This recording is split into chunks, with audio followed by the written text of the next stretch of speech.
irmãos, eu quero ler um texto sagrado que se encontra no Evangelho escrito por João, capítulo de número 2. Evangelho escrito por João, capítulo de número 2, versículo de número 2 até o versículo de número 6 e em seguida versículo de número 10.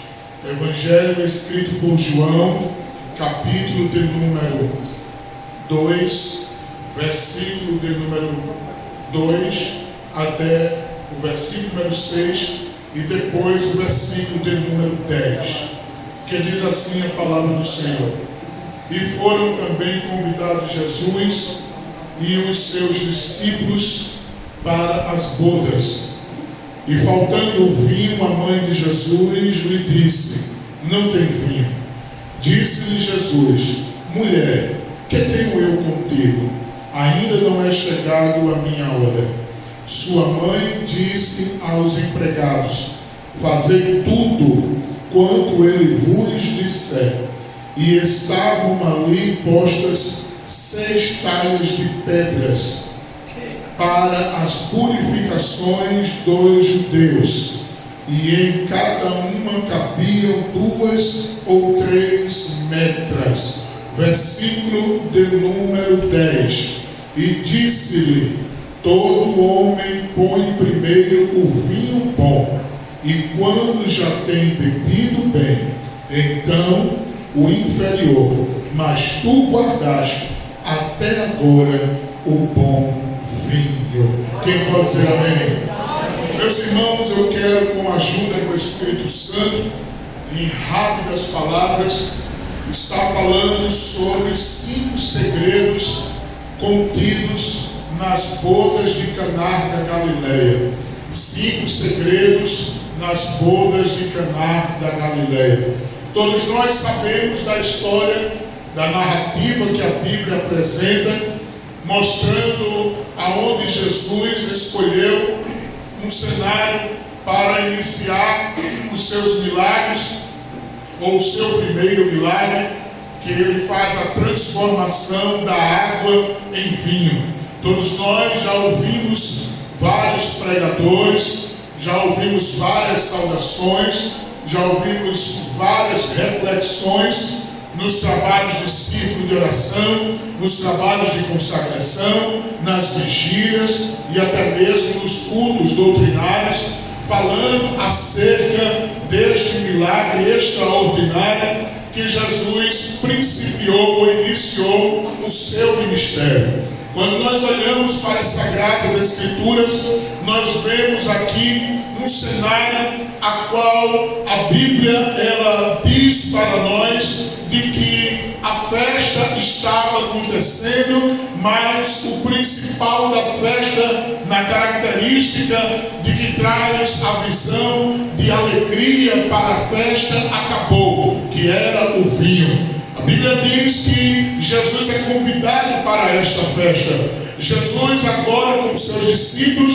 ele vai para esta festa, a festa conhecida como as bodas de Caná da Galileia. O casamento judaico era um casamento e ele se tipificava nos tempos de Jesus cerca de aproximadamente 7 dias de evento ou até mais, dependendo da condição financeira, mas a base estrutural era cerca de 7 dias o casamento que era realizado. Era um momento de festa, era um momento de alegria, era um momento de jubilar, era um momento de estarem ali todos congregatulando juntos num só propósito, a união de 2 pessoas, entre homem e mulher, aonde eles se uniam pela bênção de Deus derramada. E a Bíblia diz: a sua mãe deixará o seu pai e unir-se-á a sua mulher, e ambos serão uma só carne. Aleluia! E quando nós olhamos para isso,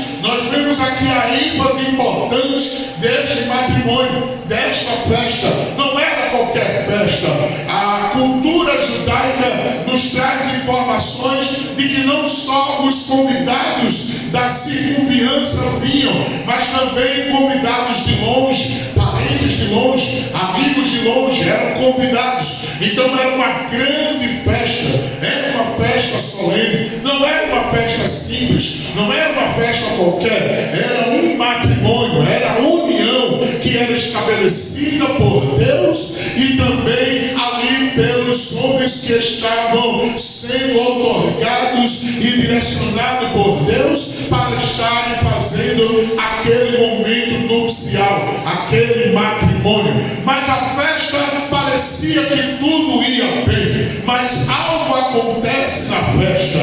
E olhando dentro desse contexto de que faltou o vinho, porque o vinho tem uma representatividade na Bíblia, falando não só acerca da alegria, nós vemos o zelo e o cuidado de Deus para a vida daqueles noivos. A Bíblia nos diz claramente que o primeiro segredo daquele grande evento que estava acontecendo é que Jesus foi convidado. Este é o primeiro segredo. Jesus foi convidado. E bom é quando Jesus é convidado. Quando Jesus é convidado, as coisas mudam de característica. Quando Jesus é convidado, o cenário pode ser o cenário mais caído, pode ser um cenário com aspecto mais falido, mas se Jesus é convidado,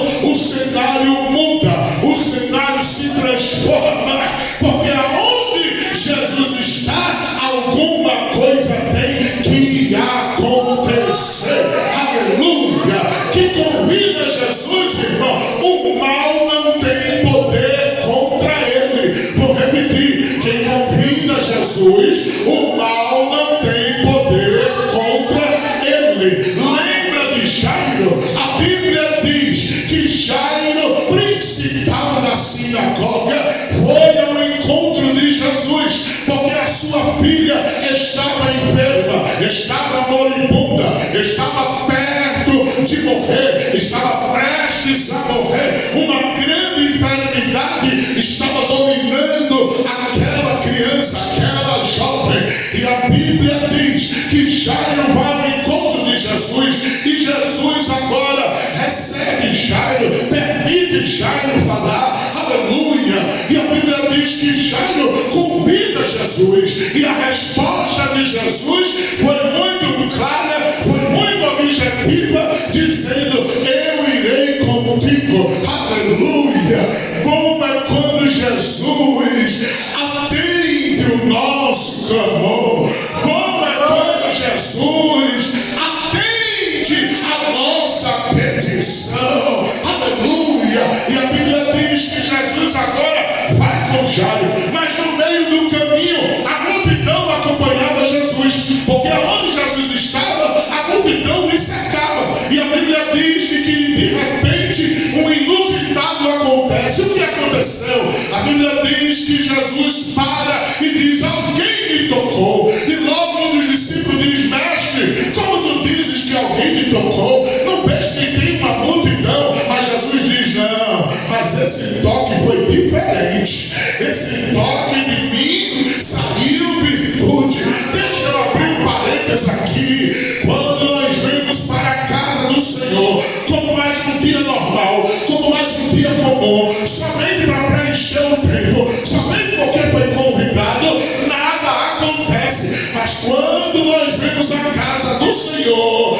como a mulher do fluxo de sangue que tocou em Jesus na sua orla, com fé, com certeza, com esperança, com convicção, o milagre acontece. Quando eu venho só para preencher o tempo, eu entro aqui atribulado,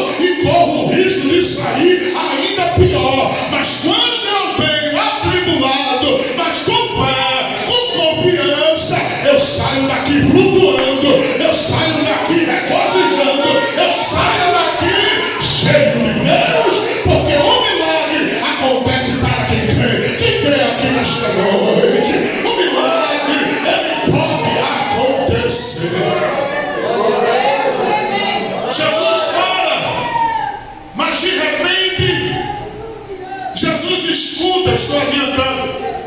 Jesus escuta alguém dizer para Jairo: Jairo, não incomoda mais o mestre, tua filha morreu. Jesus ouve e vê o sentimento de Jairo e lembra da promessa que fez a Jairo, dizendo que iria com Jairo para a casa dele. Aí Jesus agora diz: Jairo! Oh, Jairo! Aí Jairo olha para Jesus. Jesus diz: Jairo, crê somente. Em outras palavras, Jesus está dizendo: Jairo, tu não me convidou, tu não me chamaste para ir para a tua casa. Quem me chama, quem me convida, não fique envergonhado. Escuta o que Deus está te falando esta noite. Se convidar Jesus, não vai sair daqui envergonhado. Se convidar Jesus, não vai ficar envergonhado em casa. Se convidar Jesus, não vai ficar envergonhado no trabalho. Se convidar Jesus, não vai ficar envergonhada com o diagnóstico do médico. Se convidar Jesus, ele tem poder de curar a mulher do fluxo de sangue, mas também de ressuscitar a filha de Jairo. Recebe essa palavra nesta noite. O segredo é convidar Jesus. Quando convida Jesus, o milagre acontece. Segundo segredo, nas bodas de Caná da Galileia. O segundo segredo é que Jesus era o centro da festa. Quando nós olhamos o versículo de número 3, a Bíblia diz o seguinte: falando e faltando vinho, a mãe de Jesus lhe disse: não tem vinho.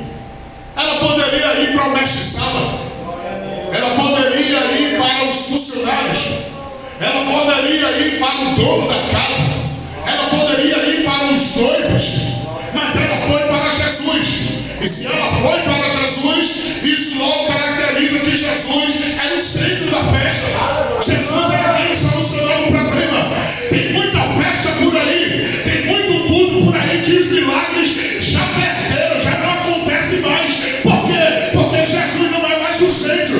O centro é o cantor, o centro é o pregador, o centro é a coreografia, o centro é o entretenimento. Mas quando Jesus é o centro, do começo ao fim, tem milagre, tem cura, tem batismo. A cantora é vazia. Eu vou repetir: quando Jesus é o centro, do começo ao fim, tem milagre, tem cura, tem batismo, tem renovo. Porque quem cura é Jesus, quem salva é Jesus, quem liberta é Jesus, quem faz ressuscitar é Jesus, quem opera é Jesus. Ele tem que ser o centro, ele tem que ser o centro, ele tem que ser o centro. Pedro disse: para onde iremos nós, se só tu tens palavra de vida eterna? Pedro está dizendo: tu é o centro, Jesus, tu é o centro na minha vida.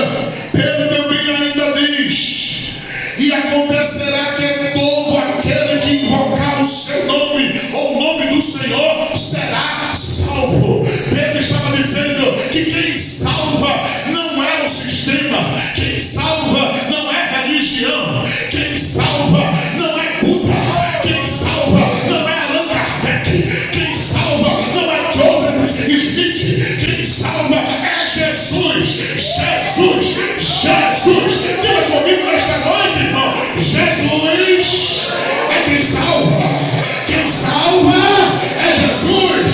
Jesus é quem salva. Quem salva é Jesus. É Jesus, é Jesus, é Jesus. O centro é Jesus. A mensagem tem que ser cristocêntrica, cristocêntrica, cristocêntrica.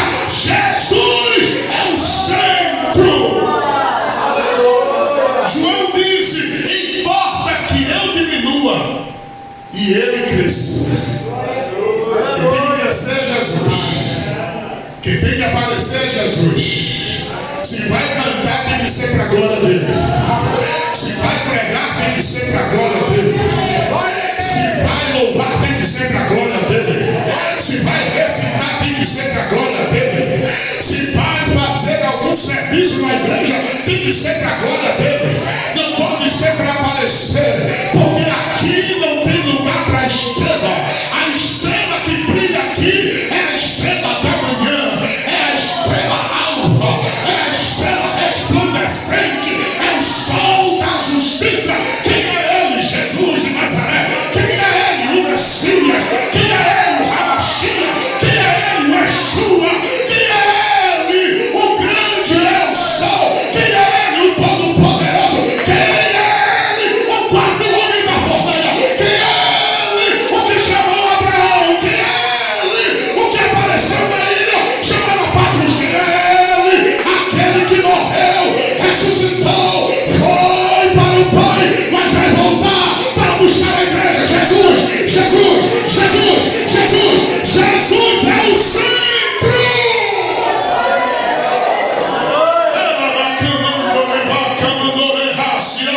Jesus é o centro. Terceiro segredo nas bodas de Caná da Galileia: Jesus é quem tem o comando de tudo. Quando nós olhamos o versículo de número 4, Jesus responde para sua mãe dizendo: mulher, que tenho eu contigo? Ainda não é chegado a minha hora.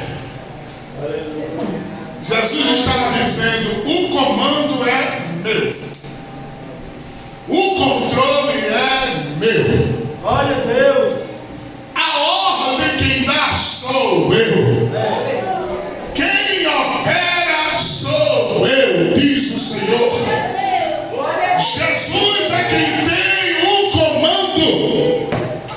O comando não é meu. O comando não é teu. O comando não é nosso. Até porque se fosse meu o comando, eu já teria morrido. Se fosse teu, tu já teria morrido. Mas como o comando é dele,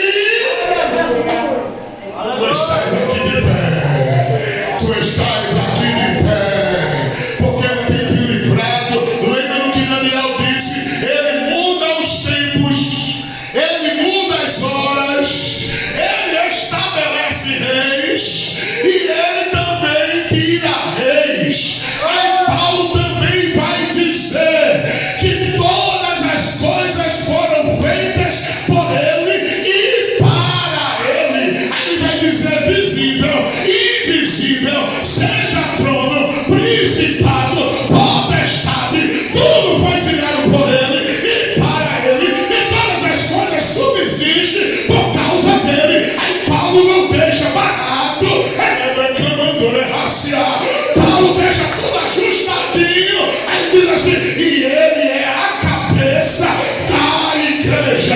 Essa igreja está de pé, não é por causa do homem, não é por causa do sistema, porque se fosse pelo homem já tinha acabado, se fosse pelo sistema já tinha virado uma bagunça. Mas sabe por que nem se acabou e nem virou bagunça e nem vai virar? Porque essa igreja, quem está no comando é Jesus. De lá das bodas de Caná da Galileia: ei, a minha hora não é chegada, o meu tempo, quem dirige sou eu, quem dirige sou eu, quem rege sou eu, quem dá as condições sou eu. Queres contender com Deus? Dizer a Ele que a hora é agora. Quando Ele está dizendo: mulher, que tenho eu contigo? Ainda não vai chegar a minha hora. Espera mais um pouquinho. Suporta mais um pouco. Aguenta mais um pouco.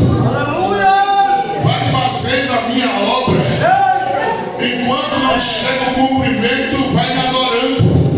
Enquanto não chega o cumprimento, vai me glorificando. Enquanto não chega o cumprimento, tu vai dizendo que eu sou grande, que eu sou poderoso, que eu curo, que eu salvo, que eu liberto, que eu batizo. Mas não estou com cura não, Jesus. A eternidade está me consumindo, mas tu vai dizer que eu curo.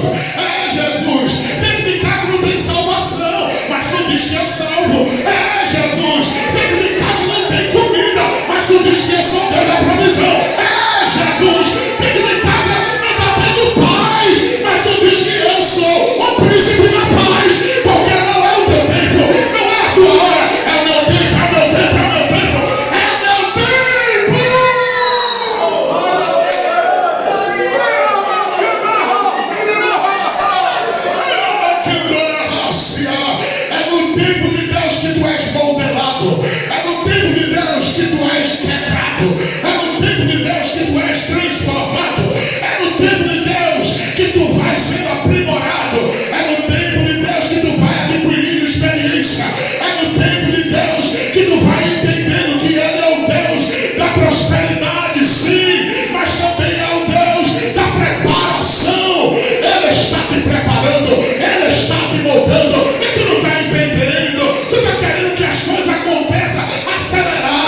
O quarto segredo das bodas de Caná da Galileia é que Jesus operava milagres, ou operou um milagre, mas não quebrou princípios. Vou repetir: Jesus operou um milagre, mas não quebrou princípios. E que princípio é esse? Princípio de santidade. Como assim? Não estou entendendo. Versículo 6 diz assim: e estavam ali postas 6 talhas de pedra para as purificações dos judeus. Aquelas talhas que acumulavam água era um rito para a purificação dos judeus. Quando chegavam nas casas, lavavam-se os pés por conta da sujeira que eles vinham de fora. Então, o costume, a tradição, fazia com que ele limpasse, purificasse os pés para dentro. E a festa não era qualquer festa, era a festa a qual Deus celebrava a união entre duas pessoas e um princípio desde a criação. Aleluia! Aí veja que interessante, Jesus manda encher as talhas da purificação dos judeus. Era Jesus querendo dizer: eu vou fazer um milagre, mas o milagre vai permanecer em uma estrutura, em uma plataforma de santidade. O que vai simbolizar ali eram as talhas da purificação. Jesus não quebra princípio não, querido. Jesus não opera milagre com falcatrua. Jesus não opera milagre com cambalacho. Jesus não opera milagre com situações escabrosas, escondidas. Não, de maneira nenhuma. Jesus opera milagre às claras, tudo certinho, tudo nos conforme, documento tudo no preto no branco, direitinho, para o nome dele ser glorificado. Você está entendendo o que Deus está falando?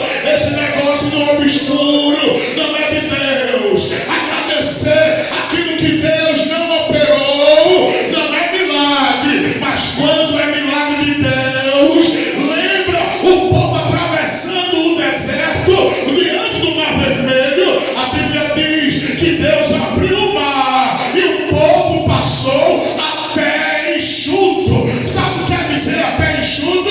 Eles passaram e no seu solado não tinha nenhuma lama da terra, foi a pé enxuto, tudo sequinho. Sabe o que Deus está dizendo? Eu não deixo rastro de lama no meus milagres, não. Tudo limpo, tudo limpo, tudo limpo, tudo limpo. Só quem está entendendo, glorifica o nome do Senhor. Os milagres de Deus não quebram princípios. Deus não quebra princípios. Aleluia! Glória a Deus! Negócio de enrolação não é de Deus. Negócio de comprar e não pagar e se esconder não é de Deus. Negócio de dizer um preço e depois outro para querer prejudicar a pessoa não é de Deus. As coisas do crente assim sim ou não.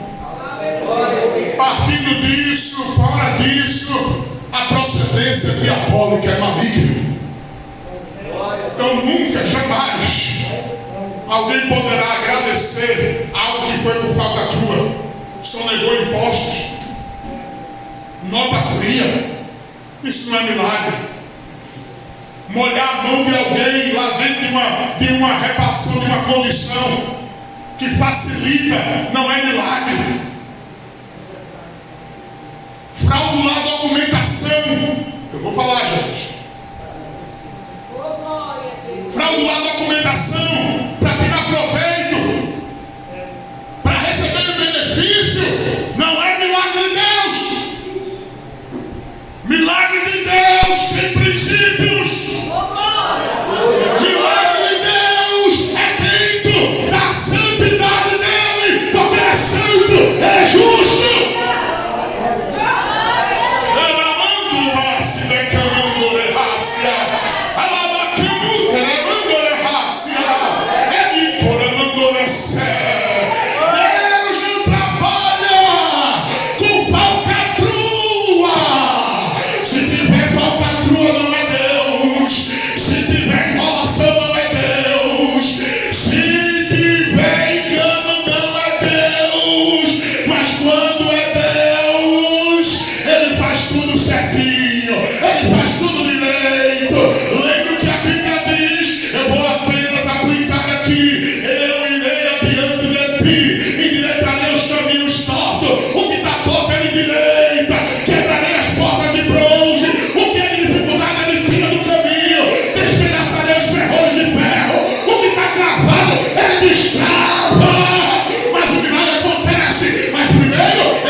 mulher. Repita comigo. Jesus, sempre tem o melhor para o final. Ele sempre tem o melhor para o final.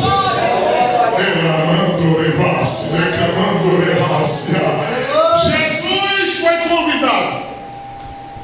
Jesus mostrou que Ele é o centro.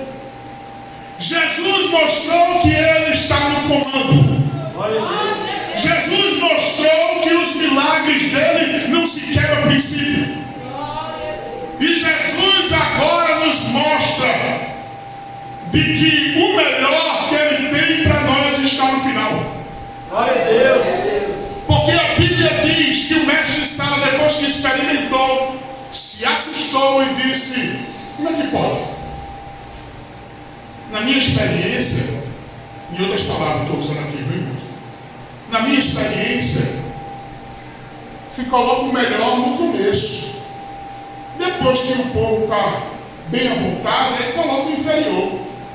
Mas aqui o negócio foi diferente. Olha para o teu irmão que está do teu lado e diz assim: é porque as coisas com crente é diferente. Diz aí. Diga, as coisas com crente é diferente. As coisas com crente é diferente.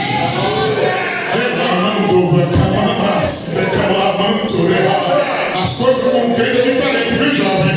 Ei, jovem, olha para cá, que essa mensagem é para vocês. É melhor esperar do que se apressar. Já dizia a minha avó que aquele que se apressa, a comida ela vem crua. É melhor esperar, meu filho. Espera em Deus. Para que tanta pressa? Deus tem o melhor para vocês aqui nesta terra. O melhor de Deus já veio, que foi Jesus. Voltou e vai vir de novo para buscar a sua igreja. Mas bênçãos terrenas, se ficar esperando em Deus, Ele tem casamento santo, Ele tem casamento honesto, Ele tem casamento respeitoso, respeitoso no namoro, respeitoso no noivado, respeitoso na noite núpcia. Ele tem quando espera nele. Agora quando espera, meu irmão, se atropela e aí, ó, faz o que vai para fazer e pronto, vai, acabou-se, pronto, perdeu a bênção. Mas quando espera, Jesus sempre tem o melhor no final. Toca quem está do teu lado e diz assim: espera. Diz aí, irmão, diz espera. Porque Jesus está preparando coisa boa. Diz: Jesus está preparando coisa boa. Tem coisa boa chegando. Tem coisa boa chegando. Tem coisa boa chegando, mocidade. Tem coisa boa chegando. Espera, espera, espera, espera, espera, espera. A Bíblia diz em Eclesiastes 7:8: melhor é o fim das coisas do que o princípio delas. Ei, escuta. Só vive o propósito de Deus quem suporta o processo. Só vive as bênçãos de Deus quem aguenta o processo. Mas quem não aguenta o processo, irmão, se atropela, se perde. Quem não aguenta o processo sai da pista e vai pela contramão. Quem não aguenta o processo fica dando rodopio. Mas quem aguenta o processo, ele sobe monte, ele desce vale, ele entra às vezes até na caverna, mas ele sai, ele segue o curso que Deus está preparando, resistindo, suportando, até chegar o dia de Deus entregar a vitória. Lembra de Davi? A Bíblia diz que Davi foi ungido rei na casa de seu pai. Mas Davi foi rei logo imediato? Não. Davi foi perseguido por Saul. Davi foi perseguido pelos filisteus. Davi teve hora que teve que se fazer de louco. Davi foi para a caverna de Adulão. Aleluia. Davi desejou beber as águas de Belém. Davi descobriu quem era e quem não era amigo dele. Davi foi traído pelos da sua própria casa, seu filho Absalão. Davi enfrentou o gigante de novo. Tem muitos gigantes que se levantam na nossa vida. Davi quase que morria pelo gigante, mas veio um dos servos de Davi e pelejou contra o gigante, matou o gigante.